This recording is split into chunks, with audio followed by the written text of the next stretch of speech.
మహబూబాద్ జిల్లా బిరిశెట్టిగూడెం గ్రామాల్లో గత నెలలో జరిగిన ట్రాక్టర్ దొంగతనం కేసును దంతాలపల్లి పోలీసులు ఛేదించారు. డబుల్ బెడ్రూమ్ ఇండ్ల నిర్మాణం కోసం వినియోగిస్తున్న ట్రాక్టర్ను గుర్తు తెలియని వ్యక్తులు దొంగతనం చేశారు. బాధితుడు దేవోజీ ఇచ్చిన ఫిర్యాదు మేరకు కేసు నమోదు చేసి దర్యాప్తు చేపట్టారు. బొడ్లాడ క్రాస్ రోడ్ వద్ద వాహనాలు తనిఖీ చేస్తుండగా ట్రాక్టర్పై వెళ్తున్న ముగ్గురు అనుమానితులను అదుపులోకి తీసుకుని విచారించారు. దీంతో పూర్తి స్థాయిలో విచారించగా ట్రాక్టర్ను దొంగతనం చేసినట్లు ఒప్పుకున్నారని పోలీసులు తెలిపారు.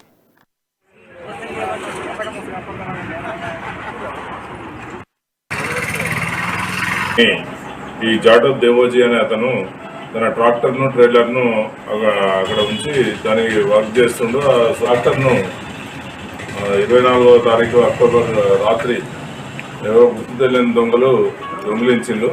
దీనికి సంబంధించి అనేక ప్రాంతాల్లో ఈ చుట్టుపక్కల ప్రాంతాల్లో దంతాలపల్లి ఎస్ఐ గారు, జగదీష్ గారు మరియు తొరుసి గారు, సత్యనారాయణ గారు, వారి సిబ్బంది అందరూ కూడా ఈ సీసీ కెమెరాలను వాటిని పరిశీలించడం జరిగింది.